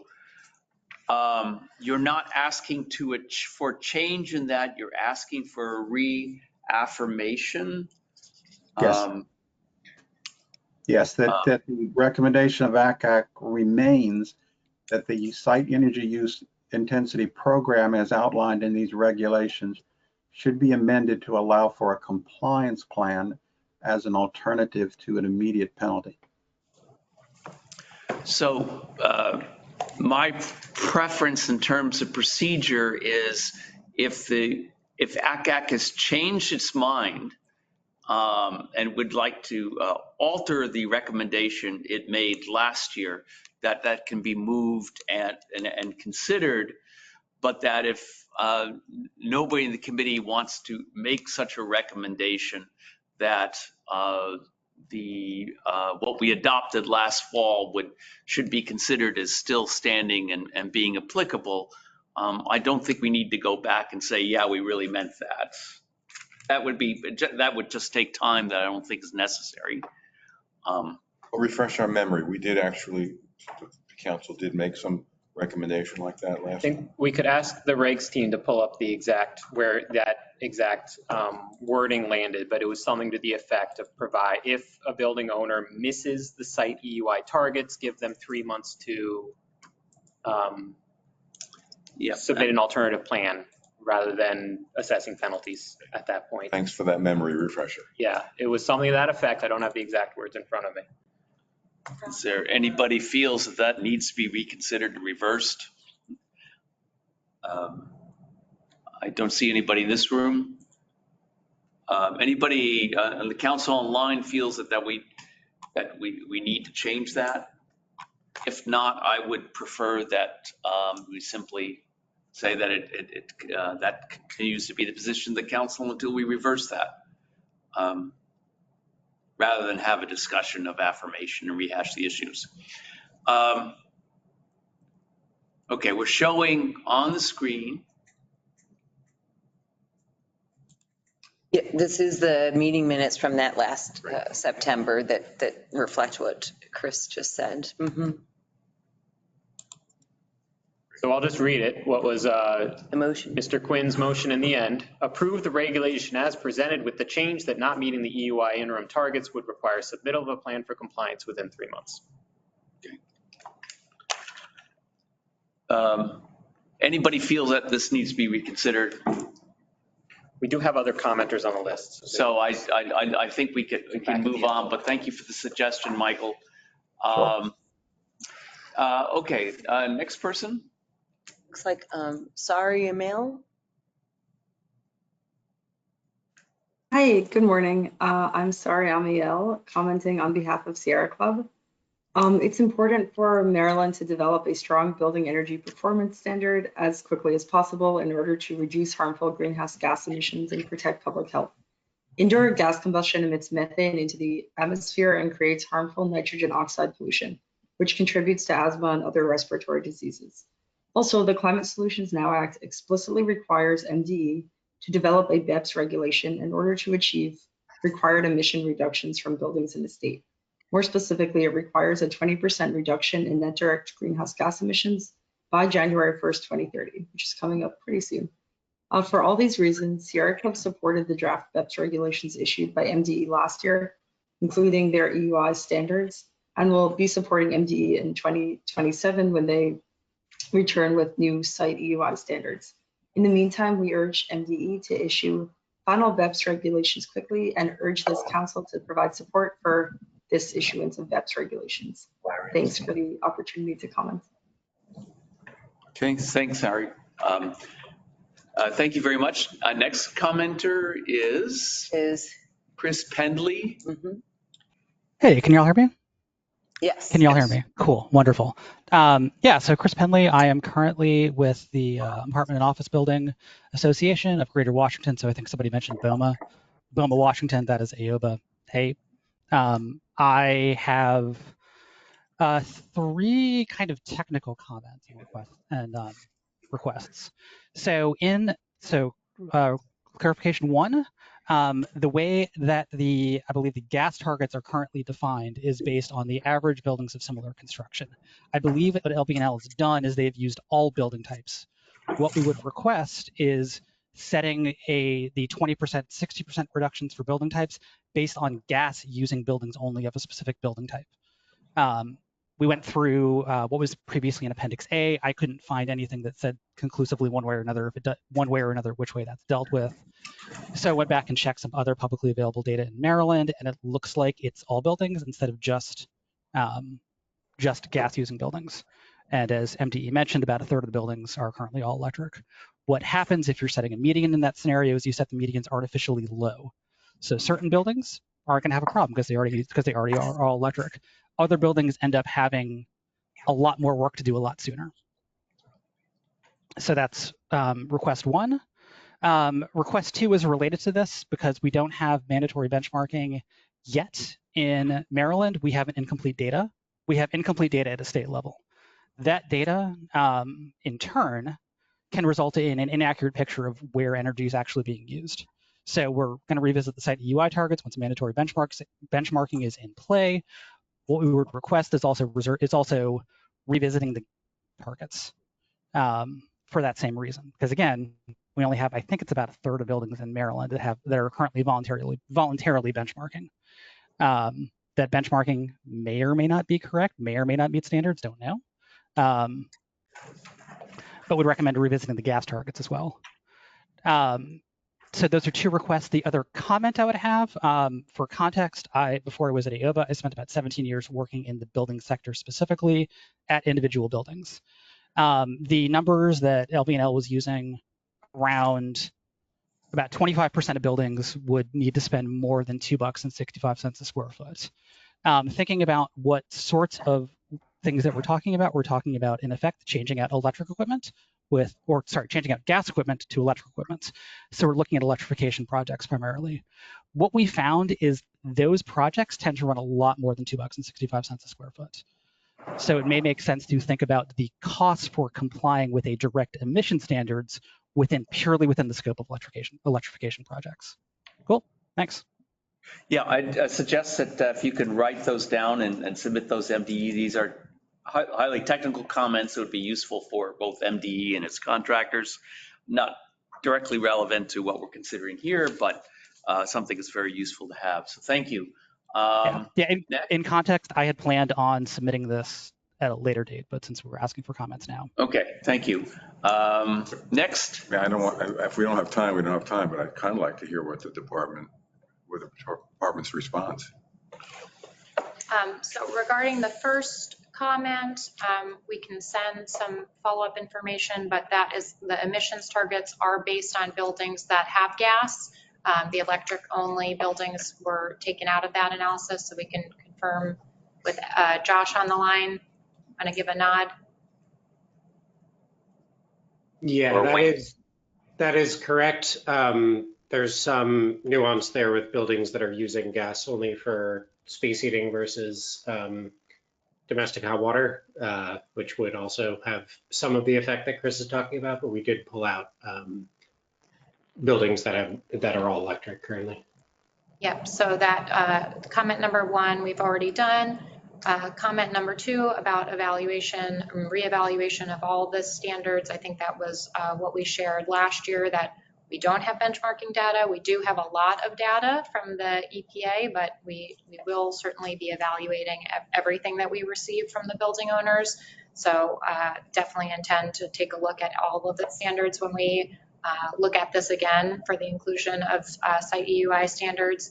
And then I'm not sure. Capital cost of implementation. The costs are certainly, as you saw in Zach's slides, this is something front and center for us, and in working with across all of Maryland state government and across all of Maryland to make sure we have programs in place to assist with the cost of making these retrofits. And I just wanted to add a clarification that up to $2.65, that's total energy costs.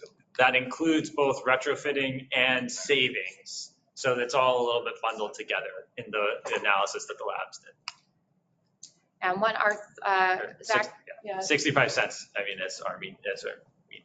And Zach did mention the third of our outreach sessions coming up this month is really starting to talk with the Clean Buildings Hub about this topic, but this is going to be a topic for the next 15 years. And so definitely have a lot to do to stand up the supports that are needed for this program. Okay. If I can have one more cost item. Per the law, the emission standards have an alternative compliance payment option that functionally caps costs. When you put that in a regulation, that's a cost cap. So anytime a building is facing costs that would be in excess of paying the payments, they can simply pay the payments. Per the law, we're required to set those at the social cost of greenhouse gases. So that also there, I'm sure we could all find buildings, an individual building with astronomical costs because of its particular circumstance. The function of alternative compliance payment is to cap what any building would be expected to invest. So it's not the $25,000 a day. It's a more considered alternate. For the greenhouse gas standards, that's right. The law authorized us to establish an alternative compliance payment equal to the social cost of greenhouse gases. So for every ton of carbon in excess of the standard that any building emits in the 2030s, they can pay this payment to the department instead of penalties, enforcement actions, et cetera. And Chris, I would add that's on page 8 of the regulation for you guys. Yeah, I've seen that piece. It was more on the cost of implementation, not the alternative compliance payment. Noted. Thank you. Thanks. Yeah, and so Ben and Randy, I think we are at the point. We have 4 more commenters, just for sake of everyone's time, and maybe 1 or 2 council members who would need to leave the meeting right at 11. So maybe we should just check on that for the sake of quorum or things. But there is 4 more commenters that would like to. I'm going to ask each commenter to take no more than 60 seconds so we can have our vote. Otherwise, we lose council members and this gets kicked over the next. We might have to kick this over the next meeting. So if you could be extremely brief, just summarize the point that you want to make. So Ashita Ghana is next. Yeah, hello, my name is Ashita Ghana. I apologize for being off camera. It's not working this morning. Thank you for the opportunity to comment. I'm a senior policy associate at RMI. We're a nonprofit organization that works to transform global energy systems. First of all, just want to commend MDE for the plan it's putting forward on BEPS and aligning Maryland's building sector with the state's nation-leading climate goals. Well-implemented BEPS will deliver greenhouse gas emissions and, of course, indoor and outdoor air quality improvements, lower energy costs, and more functional working and living spaces. In addition, MDE's statement to stakeholders discouraging the installation of inefficient electric resistance heating provides valuable market signals to market actors. And we look forward to supporting MDE as it implements the proposed regulations and subsequently revises them. So thank you for your consideration. Yeah. Okay. All right. Thank you for your comment and brevity, Tom.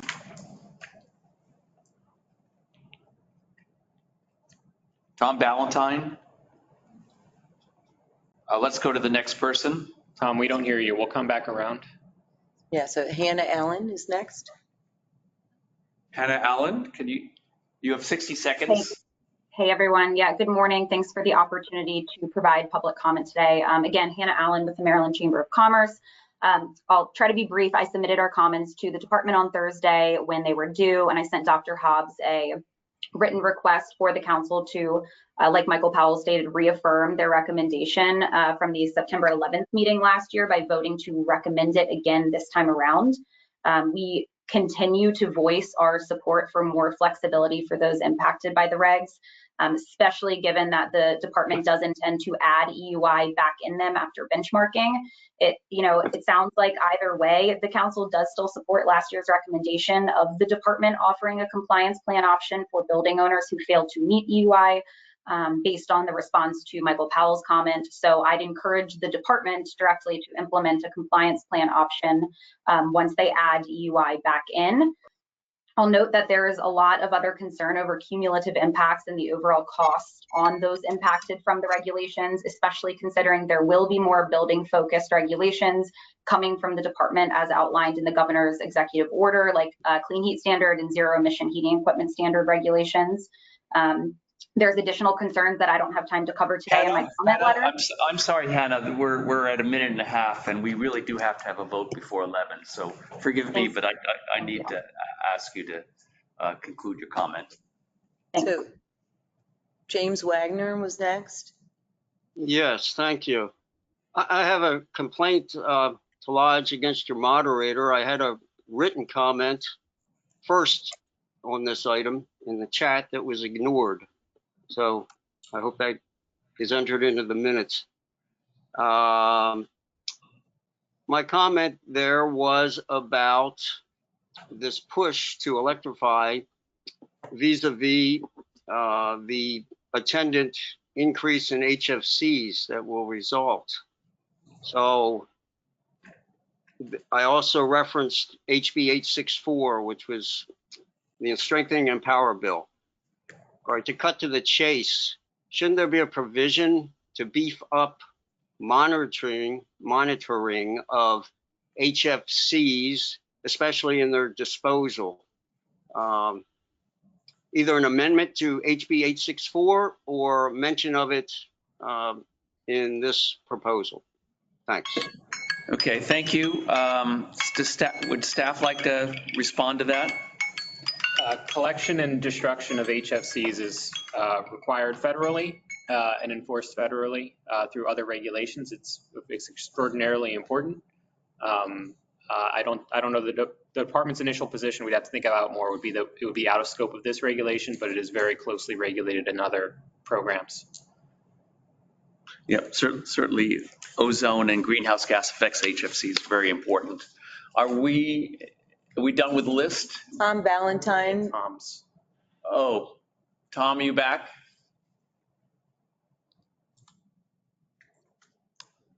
Still don't. Tom, you're still muted.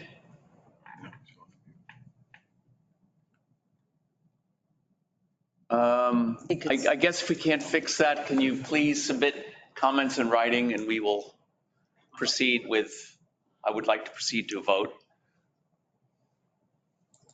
Very sorry, Tom, but we can't hear you. I think he's off mute. Oh, we just can't. Okay. Sometimes yeah. Okay, so I would like to call the question if there isn't any objection.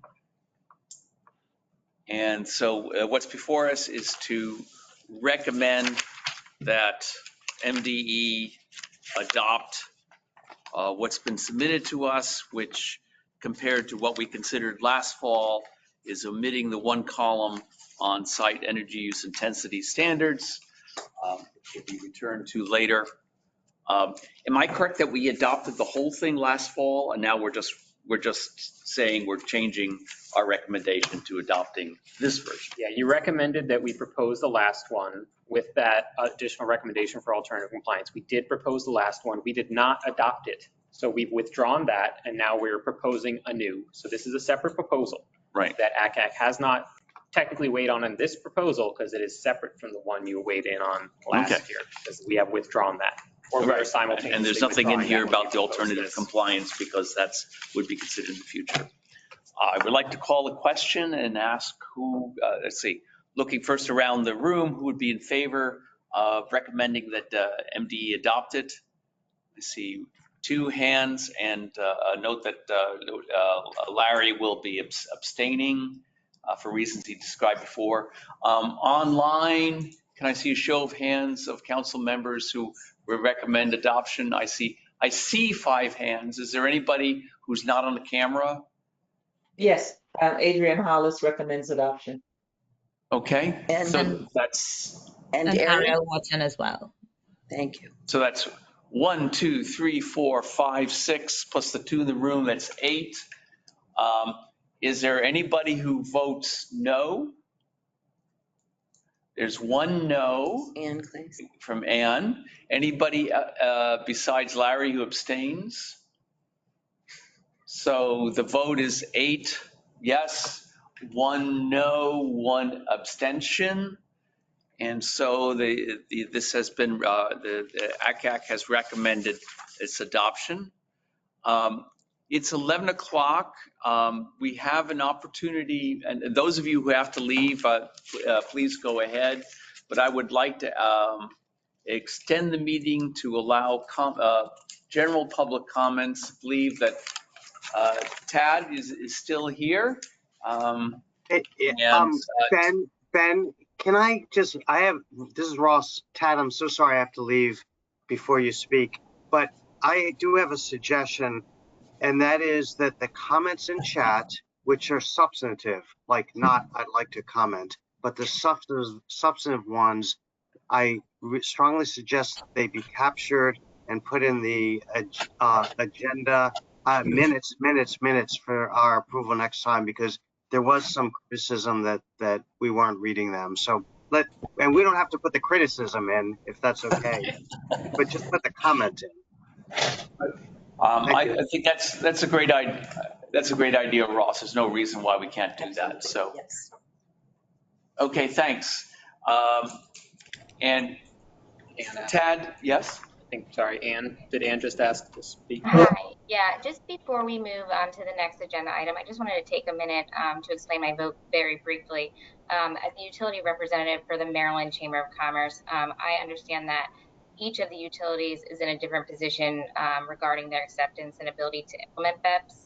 In addition, other chamber members have also expressed concerns about BEPS regulations. So therefore, I did have to vote no on the proposed regulations, but I certainly look forward to continuing the conversation regarding how the state can work together to reach our decarbonization goals in a way that is implemented by the utilities and also takes into account the impact of the business community. So thank you. I appreciate the opportunity to speak. Thank you, Ann, for the explanation and for your continued collaboration on this. So I'd like to turn this over to Tad, if you would like to talk now, or alternatively, you could defer to the next AQCAC meeting and we could put it on the agenda. But why don't you go ahead, Tad? I will be very quick, and if you choose to put something on the agenda next time, that would be great. This is Tad. I'm gone, but not really gone. I am fully retired, been 2 years, happily living in Fenwick Island, Delaware. I go to the beach every day. My wife's health is great. That said, I've kept my hand in the game. You guys who worked with me know how much I love the air quality policy process, and I've chosen to look at the issue of overburdened by air communities, the environmental justice issue. In my opinion, it was one of the most overlooked issue in my career. I cannot argue that the priorities you guys are working on aren't the highest priorities. They are. And I worry that the process is just so hard that the climate change policy is by far, there's nothing more important than what you're working on. The climate change policy will fix the ozone and fine particle problems as well. So it's really the most important thing, and keep up the good work. You are an amazing advisory committee. I use you all as an example of how an advisory committee should work. Kills Chris because it's hard to manage a meeting where you have so many engaged people. But let's face it, the engagement is what makes you guys so good. That said, I've been working very hard on the environmental justice issue. I have a good network of people. I'm working with about 4 or 5 communities with real world people breathing real bad air. I'm working with experts at universities. I'm working with experts in the policy world. And you all put 3 regulations on the table back in 2022. June 13th, 2022. And I can't argue that they are more important than the climate change work you're doing. But what I can argue is that you can make progress on them in parallel. If there were interest within AQCAC, I would be happy to be part of a special informal session with a smaller group.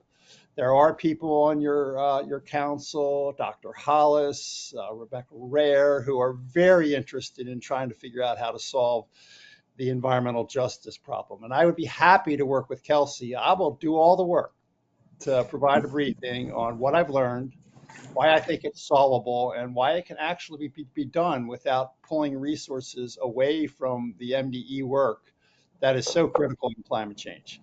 With that, I'll thank you all for the work you do. It is really important, and it did my heart good to see so many of you still engaging the way you like. I only can tell Chris that I remember how I used to wring my hands about how to stay on time in these meetings.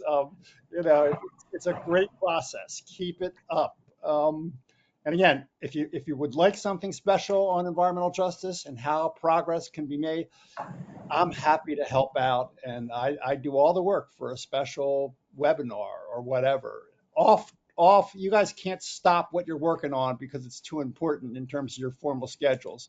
But there are ways to make real progress on the environmental justice issue, which if you think really hard about it, the environmental justice issue is actually driven by a lot of the policies that the states have adopted in their clean air plans. The weak point is the zoning and planning process. And so I'm also working on that. Nothing MDE can control, but the pieces MDE can control, huge progress can be made. With that, I'll end it up, Ben. Thank you so much for everything you guys do. And it did my heart good to see how good you guys are. And it did my heart good to not have to manage the meeting. So appreciate it. Tad, it's great to see you, and thank you for your suggestion and your offer to collaborate with AQCAC members. I'm wondering if staff would like to say anything about the 3 regulations that were adopted in July 2022 and what they are mandating, or what they are asking MDE to do, and whether this is a concern about progress on those fronts or more needs to be done in addition to those regulations. I think that might be something to discuss further in additional sessions since we are past time, but those were not adopted regulations. Those were new regulatory projects. New regulatory projects. Yeah, for plain language and permits, fugitive dust, and air toxics. Those were 3 concepts advanced at that July 2022 meeting. Those were not adopted regulations. Okay, air toxics, fugitive dust, and what was the third one again? I believe it was plain language and permits. Plain language. Would it be appropriate to have a status report as an agenda item at the next AQCAC meeting, or one of the 2 AQCAC meetings this fall? If the council would like that, we'd be happy to. The short version is that we've been cranking out a lot of legally mandated climate regulations, and so those ones are still on the to-do list, as Tad implied. Okay. And So- again, the key issue linked to the air toxics is cumulative exposure, which is one of the big risk drivers in overburdened communities. And I cannot argue that you guys aren't working on the right priorities. You are, but there's a way to make progress. Be happy to help. Yeah, Larry? So I express my support for and my personal interest in a session like that, whether it's voluntary after one of our AQCAC meetings or part of a briefing. I could support either. I support either. We could, there's the contact information for AQCAC members should be public, and if it's not readily available, Tad, we can certainly make that available to you, and you can contact all of us and make the suggestion of a separate meeting. And we can also talk to staff about whether there would be worthwhile to have an agenda item on progress and thinking about these 3 items, which, if I gather correctly, then Chris, because of the press of the climate business, have not necessarily been paid attention to as much as you would have hoped. But perhaps we could talk about plans for those as well. But at any rate, Tad, I'll make sure that you get everybody's contact information so you can contact us directly. Just to clarify, I wasn't suggesting and supporting you contact us, which I have no problem with, but I was suggesting something a bit more official, expressing my support for that. It can be voluntary afterwards, or we often do briefings, and I heard not just these 3 regs, but the overall issue of environmental justice. I'd be very happy to work with Kelsey and Randy to make it more official. I mean, we often cancel meetings because we don't have enough on the agenda. To take a 30 to 60 minutes on that, I'm supportive. Okay. We'll follow. So I guess we'll follow up after the meeting with staff and Ben, and also our chair who's absent today to suggest to the council how to handle that. Yeah. Okay. Thanks, Tad. Enjoy the beach today. Looks like you have a good day. Yeah, keep fighting the fight. I'm jealous. All right. At this point, I think we've covered all the business items. Any new business anybody wants to raise from the committee? I'll just note on your agenda, we are scheduled for September 16th and December 9th. And we will confirm, reconfirm as time goes on based on what's on the docket at the moment. But please pencil in those dates, September 16th and December 9th. Okay, thanks.